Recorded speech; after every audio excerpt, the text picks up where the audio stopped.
Bonjour à tous, mais écoutez, cette seconde vidéo va nous conduire à réfléchir à pourquoi faut-il cartographier.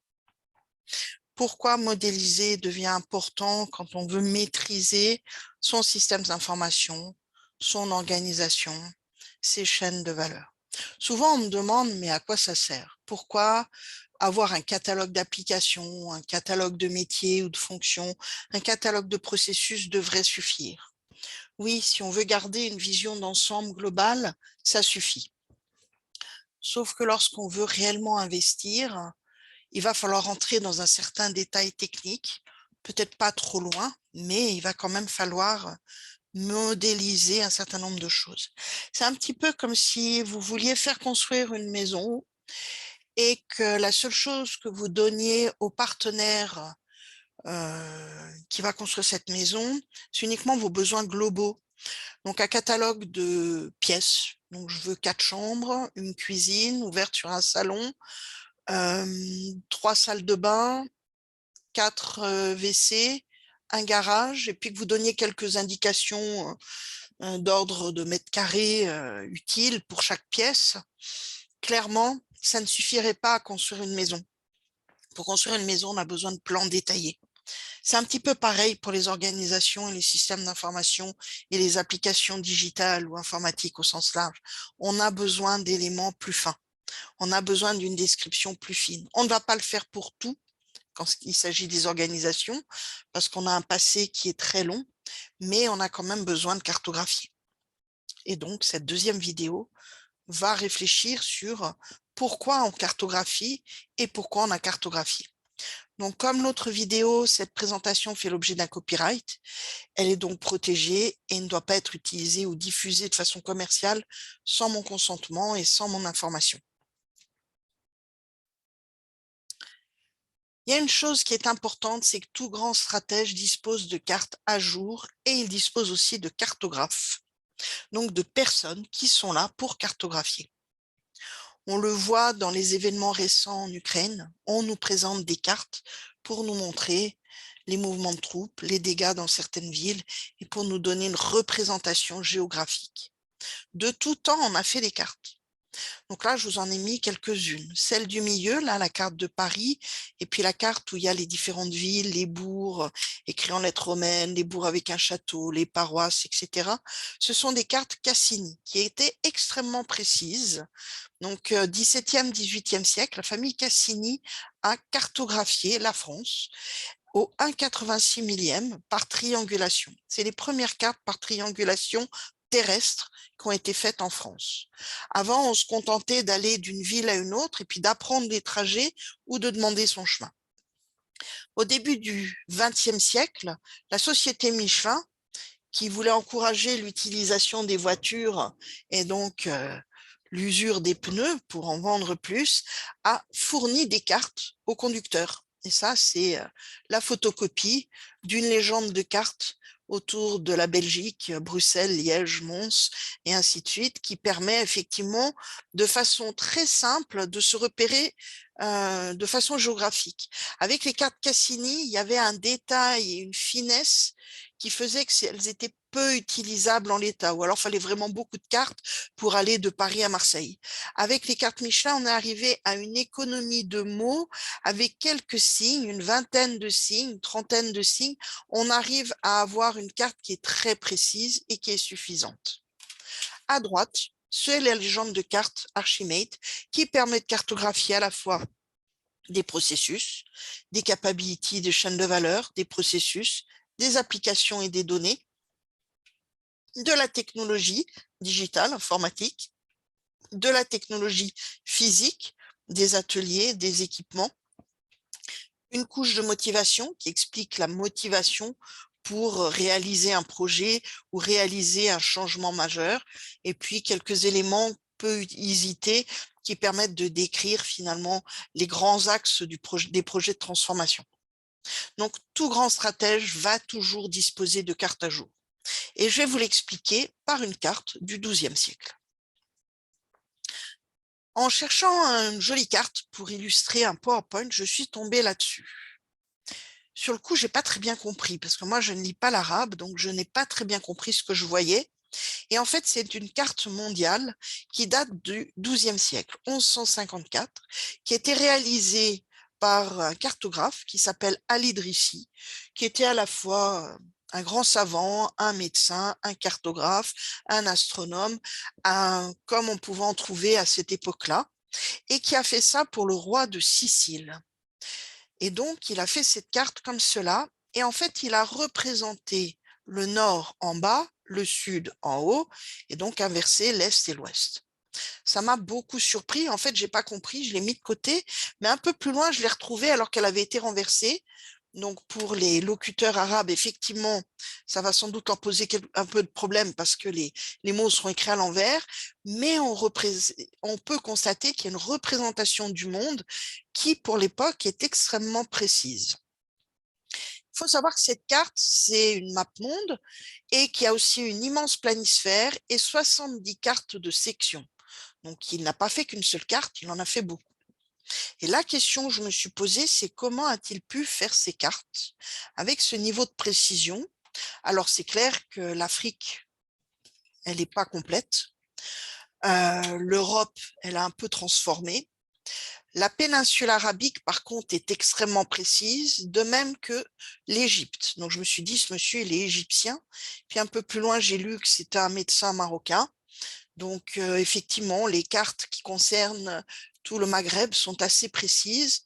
Quand on regarde la Sicile est énorme, il travaillait pour le roi de Sicile, donc il a mis en avant le pays de la personne qui le portait, et il est allé cartographier jusqu'à l'Asie. La question qui se pose, c'est comment il a fait. À cette époque, on se déplace à pied, à cheval ou en bateau. Donc, un homme seul ne peut pas avoir seul représenté ce monde. Surtout qu'il a fait 70 cartes de section. Vous pourrez chercher sur Internet qui sont extrêmement précises. Et en fait, il a inventé l'agilité avant l'agilité. Il a regroupé des voyageurs. Donc des voyageurs qui faisaient du commerce, à la fois avec l'Europe, qui partaient de Sicile, qui faisaient du commerce avec l'Europe, avec les pays de l'Est, que ce soit la Russie, la Chine, l'Asie, l'Inde. On voit que la Jamaïque est extrêmement bien représentée, avec la péninsule arabique, avec toutes les côtes africaines. Il nous a mis quelques îles au bout, là, pour nous dire il y a d'autres choses, c'est pas très précis, mais il a regroupé, en fait, des gens qui voyageaient, et il leur a demandé de réaliser des cartes des zones qu'ils connaissaient. Donc ces gens-là ont réalisé des cartes et il leur a surtout dit, vous ne revenez me voir que lorsque vous êtes d'accord. Je ne veux pas régler les problèmes internes. Vous revenez me voir quand vous êtes d'accord. Et une fois qu'ils ont été d'accord, qu'ils ont fait les cartes de section, qu'ils sont donc partis du détail et de la vision du détail, il a rassemblé ces cartes et ils ont fait un puzzle géant pour aboutir à la map monde et à une planisphère que je ne vous présenterai pas, mais que vous pourrez trouver. Donc, il est bien parti par une vision du détail. Il n'a pas commencé par la vision d'ensemble. La vision d'ensemble, on ne l'a que quand on a une compréhension relativement fine des éléments de détail. Ça milite pour les esprits très cartésiens, très techniques. Pour avoir la vision d'ensemble, vous devez être certain que les personnes qui maîtrisent la vision de détail la maîtrisent réellement. Et c'est ce qui a été fait pour la production de ces cartes. En bas à droite, je vous ai mis un tableau, une reproduction du visage de ce monsieur Al-Idrissi qui a fait quelque chose de remarquable. Ce qu'il faut savoir, c'est que du XIIe siècle au XVe siècle, ces cartes ont été les cartes les plus précises et elles avaient comme convention que le nord était en bas de la carte et le sud en haut. C'est comme ça. C'était sa façon de représenter les choses. Il s'est appuyé aussi sur quelque chose qui est la carte de Ptolémée, qui a été faite vers 150 avant Jésus-Christ. Pourquoi il s'est appuyé là-dessus? Tout simplement, il s'est appuyé sur la documentation existante. Quand vous allez faire vos cartes, vous allez travailler comme lui, en agilité. Ça ne sert à rien de vouloir faire une immense carte qui représente des choses dont on n'est pas sûr. Par contre, il va falloir définir les grands systèmes, donc les grands blocs fonctionnels de votre système d'information, puis rentrer dans le détail et réutiliser ce qui existe. Il existe déjà des cartes, s'il existe déjà de la documentation, vous allez les réutiliser. Et quand on regarde cette carte, on s'aperçoit que la péninsule arabique et la zone qui concerne l'Égypte, toute cette zone-là, est très bien décrite. Ce qui est remarquable aussi, ce sont les parallèles qui ont été dessinés. Donc, ils avaient conscience que la Terre était ronde. Nous, à la même époque, on brûlait les gens qui osaient le penser. Mais eux le savaient. C'est Ptolémée, d'ailleurs, qui a commencé de l'identifier et qui, lui, était dans un monde d'héliocentrisme. Donc, le Soleil nous tourne autour. Mais il savait que la Terre était ronde. Et ce qu'on remarque avec Ptolémée, c'est que c'est un mathématicien, un astrologue, mathématicien, géographe grec qui vécut à Alexandrie en Égypte. Ce qui explique que la carte de l'Égypte et la carte de la péninsule arabique et les cartes concernant la Grèce sont précises. Et Al-Idrissi a réutilisé ce qui existait. Et il a complété. Et lui aussi n'avait pas la vision de l'Afrique jusqu'au bout, c'est-à-dire de la vision complète telle qu'on la connaît. Donc les cartes, elles servaient à quoi? Et elles servent à quoi aujourd'hui? Elles représentent un espace considéré comme connu et maîtrisé. Pour maîtriser votre système d'information, vous allez devoir le cartographier. Il n'y a pas le choix. Si vous voulez être certain de maîtriser la technologie que vous mettez en œuvre, vous devez la décrire. Une carte, ça peut être très sommaire, hein. Ça peut être simplement du même niveau de granularité que ce que je vous ai présenté avec la décomposition fonctionnelle du vélo. Elles peuvent être aussi complètement fausses et incomplètes. Ce n'est pas un problème. Cette carte est fausse. Elle donne le meilleur niveau de compréhension pour l'époque. Donc, elle est pertinente. Qu'elle ne représente pas la réalité telle que Thomas Pesquet, du haut de sa station, nous l'envoie, c'est normal. Ils n'avaient pas les moyens de faire ça. Donc, ils nous ont donné ce qu'ils voyaient et ils ont travaillé en agilité par approche successive. Les cartes vont nous permettre d'avoir une vision élargie du patrimoine. Si vous voulez avoir une vision élargie de votre patrimoine, vous devez avoir la vision de détail et la compréhension. Il va falloir aussi montrer les zones d'ombre et les zones de flou. Ce qui signifie que sur certaines cartes, il y a des choses qu'on ne pourra pas cartographier parce qu'on n'aura pas l'information. Montrer qu'on n'a pas l'information, c'est une preuve de courage, mais c'est aussi montrer qu'il va falloir travailler ou pas. Peut-être que sur certaines zones de votre système d'information, ne pas avoir l'information, ce n'est pas important. Par ailleurs, sur certaines zones que vous allez vouloir refaire, refondre, retravailler, il va falloir avoir une vision très détaillée, donc une cartographie très fine. Au XVe siècle, on aboutit à ce type de carte. On voit que tous les Hollandais, Espagnols, Portugais, Français ont beaucoup voyagé autour de l'Afrique, qui apparaît clairement, autour de l'Asie, la Russie, la Mongolie, tous ces pays-là, l'Indonésie, le Japon, toutes ces zones sont clairement bien cartographiées. Et on constate qu'il y a encore des choses qui sont floues. Comme je vous le disais, bon, ben, l'Amérique latine, elle ressemble à une grosse patate. OK, l'Amérique du Nord, elle est complètement élargie, énorme. Et puis pareil pour tout ce qui concerne le pôle sud et le pôle nord. Et vous voyez qu'au pôle sud, il y a marqué terra incognita. Donc, OK, on est sur la terra incognita. Donc, les cartes vont toujours décrire des responsabilités légitimes. Quand on veut posséder un territoire, on commence par le cartographier. Et historiquement, la cartographie a toujours été considérée comme une activité politique et stratégique. Ça a toujours été un support à la prise de possession de nouveaux territoires, donc à la prise de décision. Et vous allez cartographier pour pouvoir montrer votre maîtrise du système d'information, même si auprès de certains acteurs opérationnels, vous n'allez montrer qu'une vision élargie, globale, mais vous devez maîtriser l'ensemble des éléments techniques fins qui vont vous permettre de faire ces cartes globales. Ou pas. Il va falloir bien définir ce que l'on veut cartographier et ce qu'on va laisser dans l'ombre.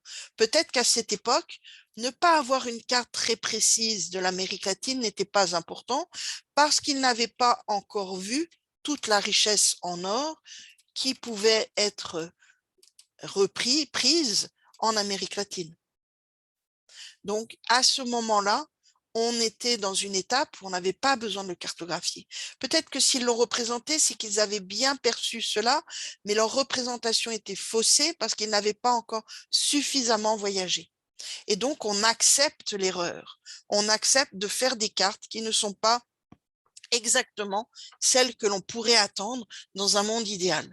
Ça va être le cas aussi avec les cartes de vos systèmes d'information, de vos processus, de vos capabilities, de vos chaînes de valeur, de vos modèles d'affaires. Ce n'est pas un problème d'avoir des cartes incomplètes ou pas aussi exactes que l'on souhaiterait. Une chose importante sur les cartes, c'est que cartographier rend le savoir explicite. Avant la cartographie, le savoir, il est implicite. Il est dans le cerveau des acteurs, il est disséminé dans de multiples documents dont on ne maîtrise jamais la cohérence ni le degré d'exactitude. On a tous dans nos entreprises des tonnes de wikis, de PowerPoint, et ces PowerPoint, on ne sait pas lequel est le plus valide, lequel doit être utilisé. Et lorsque le savoir, il est implicite, chacun peut interpréter à sa guise ce qu'il pense avoir compris. Donc, une carte, ça permet de structurer les connaissances. Ça ne remplace pas le capital documentaire. Ça sert juste à le structurer, à le rendre explicite et à le valider, à dire c'est ce document qui est le dernier document valable. Et ce savoir explicite, il a vocation à être lisible, partagé, collaboratif. Donc, il va falloir qu'on cartographie de façon à rendre le savoir implicite explicite. Un exemple, c'est cette carte qui vient du Moyen Âge, encore le XVIe siècle, et c'est la seigneurie de Picoville. Je ne sais pas exactement où est-ce que c'est, on peut le retrouver. Et en fait, au Moyen Âge, les cartes permettaient de régler les querelles de clochers et de trancher les questions sur l'autorité légitime d'un territoire, vous savez, sur les barrières qui se déplacent pendant la nuit toutes seules. Donc, le cartographe s'est positionné au milieu de la carte et ils ont redécrit toutes les parcelles pour dire quelle parcelle est à qui. Là en haut, vous voyez, il y a un village, sans doute un château, beaucoup décrit, la carte est pixelisée, je suis désolée, mais voilà, on va décrire des périmètres très clairement de compétences et des sous-ensembles qui vont, mis bout à bout, permettre de décrire le système complet.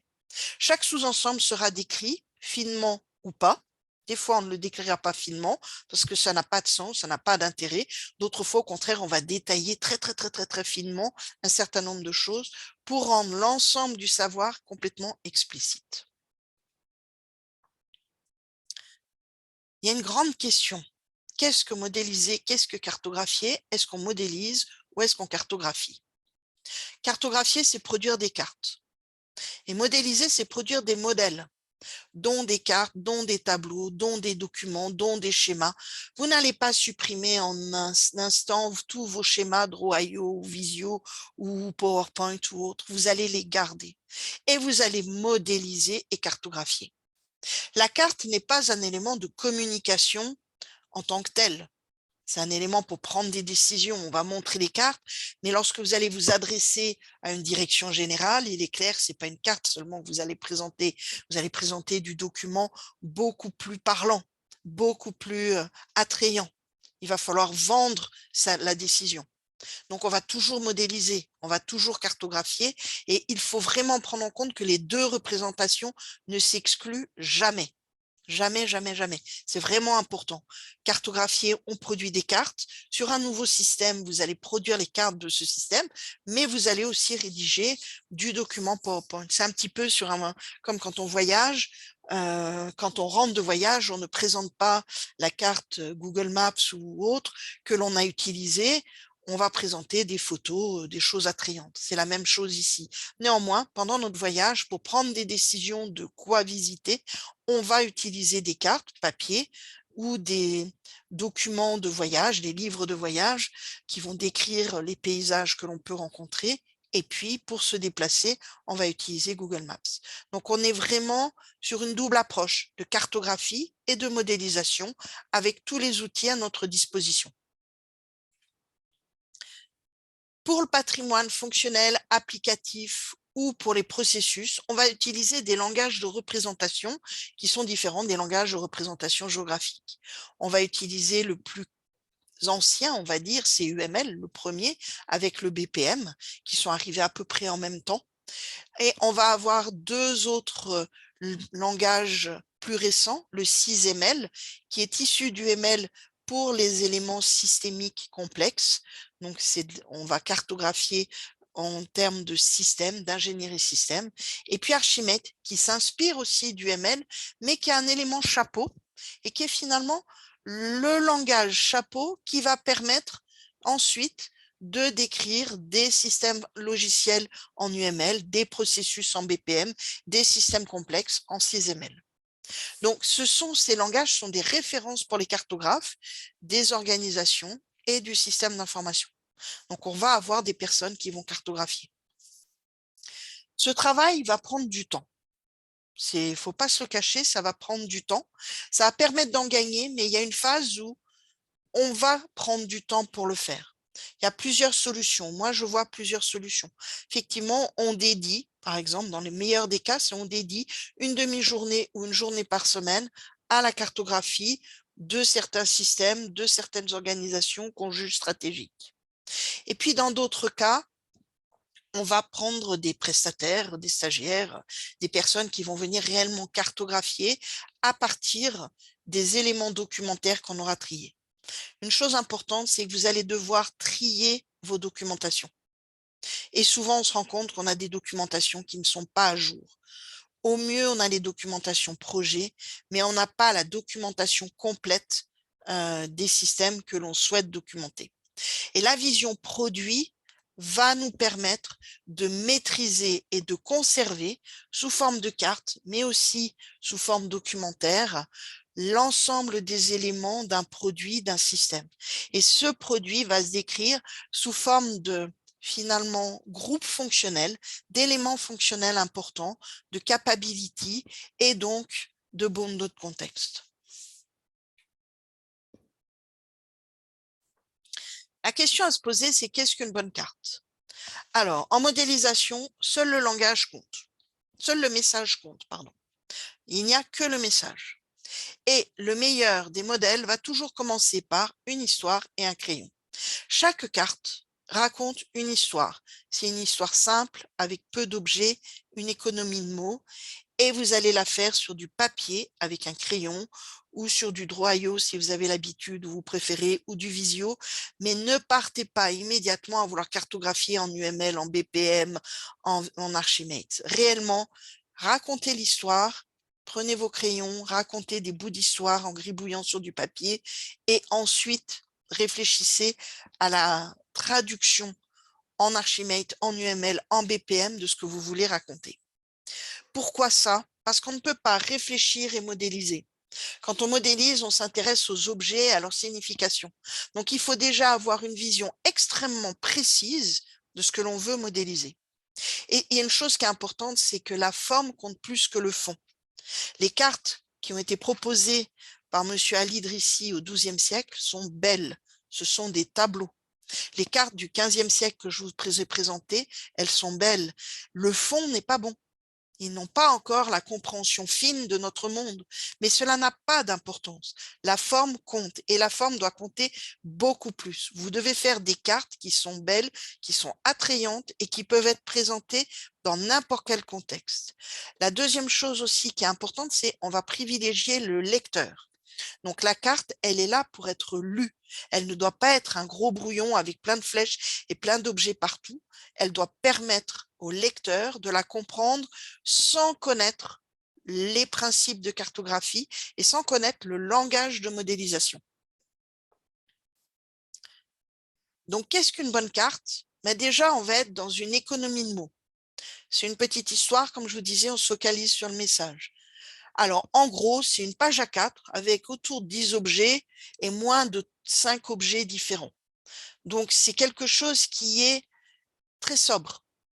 Et on va travailler par itération. On n'est pas obligé d'avoir une carte parfaite tout de suite. On va travailler par itération, de proche en proche, de façon agile, en sollicitant les experts qui ont soit une compréhension fonctionnelle, soit technique, soit donnée, soit processus. Et on va d'abord travailler la forme et l'apparence. Et on va avoir plusieurs types de cartes. Par exemple, des cartes de flux d'informations ou des cartes de processus, de données, des cartes de décomposition. Et on va réellement travailler collaborativement. C'est le groupe qui modélise, c'est pas un individu. Et comme je vous le disais, ce qui est en gras en bas est extrêmement important. Une carte doit pouvoir être lue sans difficulté de compréhension, de haut en bas, de bas en haut, de gauche à droite et de droite à gauche. Donc, ça milite pour des cartes qui sont extrêmement simples. Par contre, il faut oublier l'idée d'avoir une seule carte. On va avoir une multitude de cartes et vous allez définir pour chaque sous-ensemble quel type de carte vous souhaitez disposer.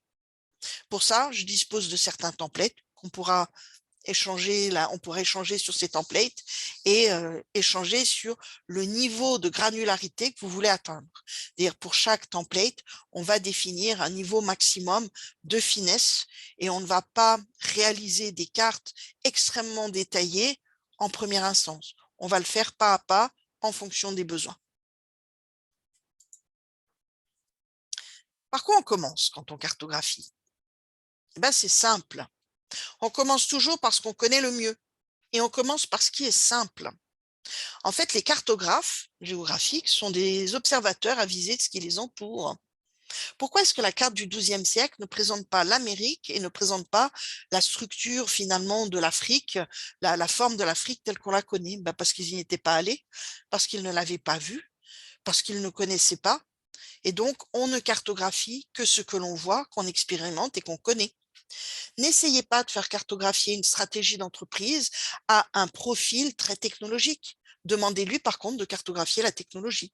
Pareil, quelqu'un qui a un profil plus data ou plus fonctionnel va cartographier ce qu'il connaît, ce qu'il expérimente au quotidien. Et on va donc parler de point de vue. Qu'est-ce qu'on veut dire? À qui? Pourquoi? Et d'où je me place? Quel observateur je suis?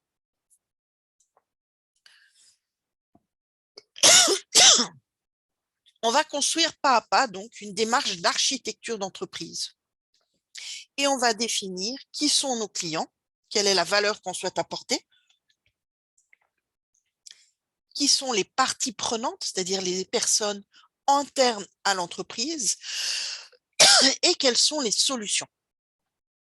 La business architecture va réellement s'intéresser à nos clients au travers des chaînes de valeur, de la valeur business, les notions de motivation. On va cartographier ces éléments pour décrire à quel client on s'adresse et quelle est la valeur attendue. Et cette business architecture va aussi s'intéresser à comment opérationnellement on met en œuvre finalement ces chaînes de valeur et comment on obtient la valeur pour le client. Et donc, on va avoir des cartes de capability qui vont permettre de réaliser les chaînes de valeur. On va décrire l'organisation, on va décrire les partenaires qui sont impliqués pour la réalisation de certaines capabilities et aussi les informations dont on aura besoin pour réaliser l'activité. Ces éléments de business architecture vont être une entrée, on le voit là, à la construction du système d'information. Et là, on va avoir besoin de savoir en interne quelles sont les parties prenantes, quels sont les éléments d'information qu'on veut automatiser, quels sont les services applicatifs, les fonctions applicatives, les composants applicatifs, les données et la modélisation des données. Donc, ces éléments du modèle opérationnel vont nous permettre de faire le lien avec le système d'information. Et c'est de là qu'apparaît la notion de couche.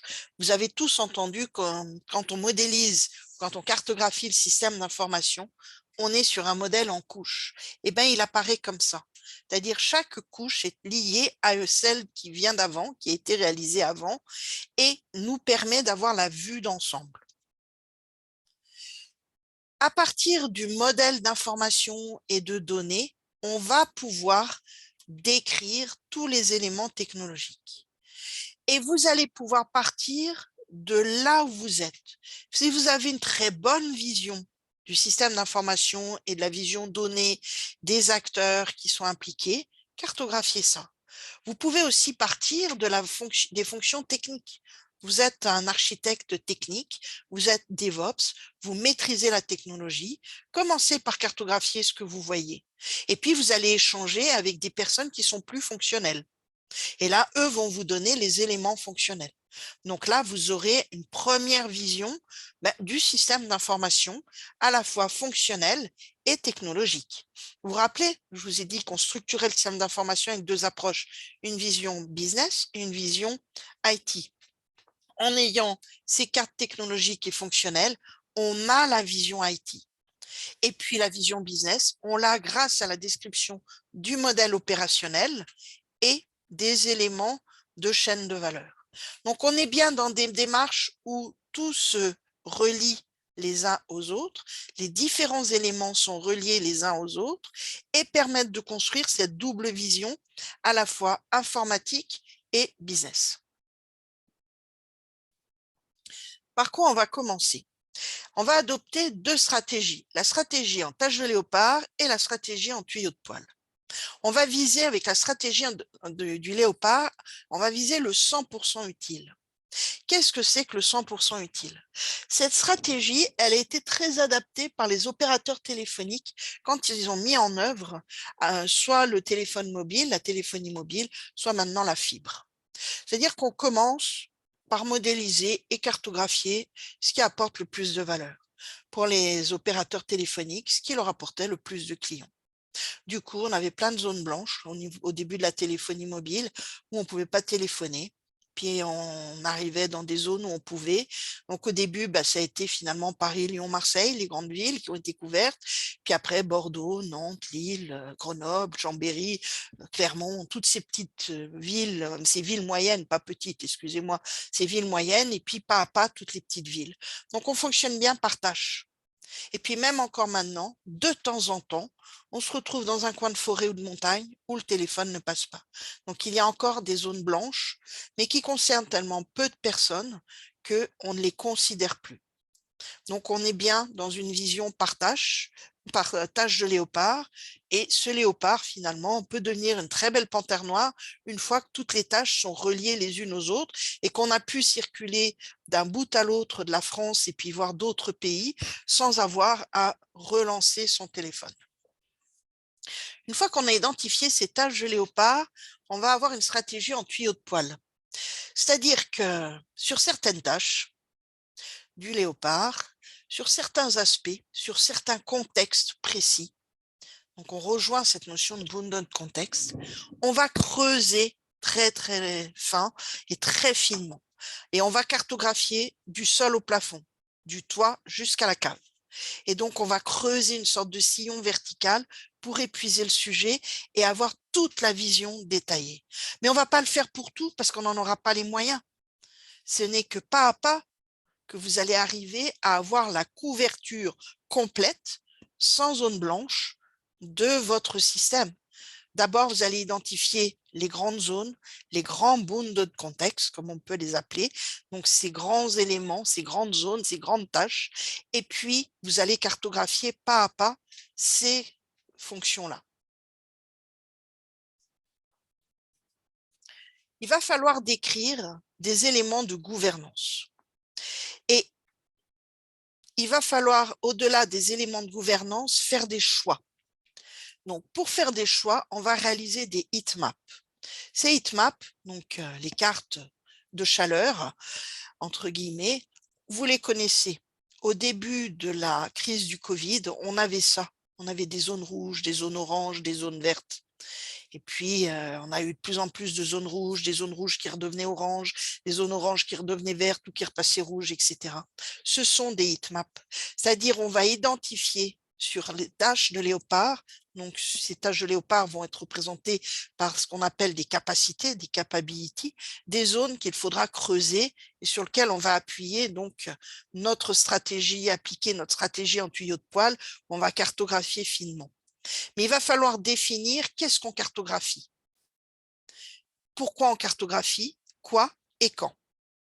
Donc en fait, cartographier son système d'information, c'est un projet.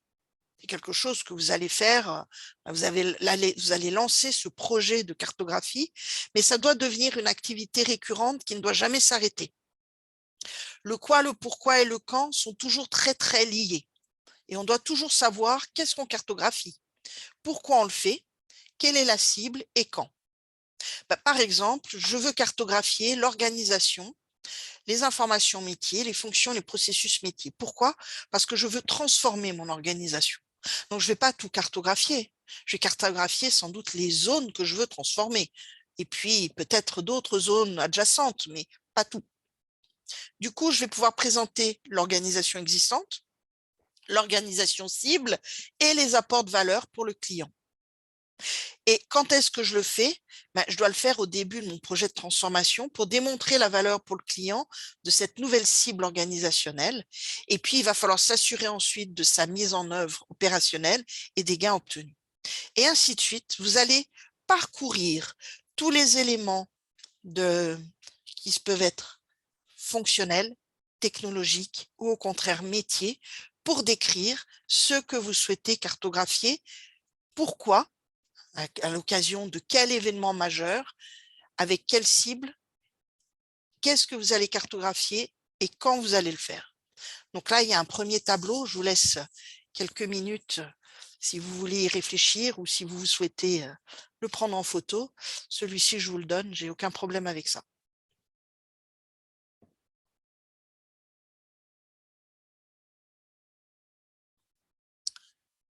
Il va donc falloir définir des livrables de la gouvernance. Vous allez établir sans doute des rituels de revue, de décision. Vous allez devoir documenter tous les artefacts de cartographie. Chaque carte, chaque objet sur la carte, chaque vue, chaque modèle doit être documenté. Pourquoi? Parce que vos livrables que vous faisiez autrefois avec du PowerPoint ou du Word, vous allez les extraire de votre solution de cartographie. Et ce sont vos cartes qui vont devenir votre source de vérité. Par exemple, des décisions de cartes, ça va être des exemples de livrables, ça va être un modèle d'affaires, une carte de processus, une chaîne de valeur, des décisions d'architecture, un document de solution technique ou fonctionnelle. Tous ces éléments doivent provenir de la cartographie. C'est-à-dire que vos documents Word, PowerPoint ne seront plus rédigés en plus de la carte. Ils doivent provenir de la carte, des cartes. C'est ça qui est extrêmement important. Et c'est là où vous allez gagner du temps. Vous n'allez pas passer du temps à modifier un document, vous allez modifier les cartes, réextraire les documents et sans doute les extraire au format PDF non modifiable. On ne modifie que la source de vérité qui sont les éléments de cartographie. Avec cette deuxième vidéo, j'ai fini donc l'explication sur pourquoi cartographier, à quoi sert la démarche. On va passer sur les cas d'usage de la démarche dans la prochaine vidéo et ensuite dans une quatrième vidéo sur des exemples de modèles. Je vous remercie et je vous dis à très bientôt.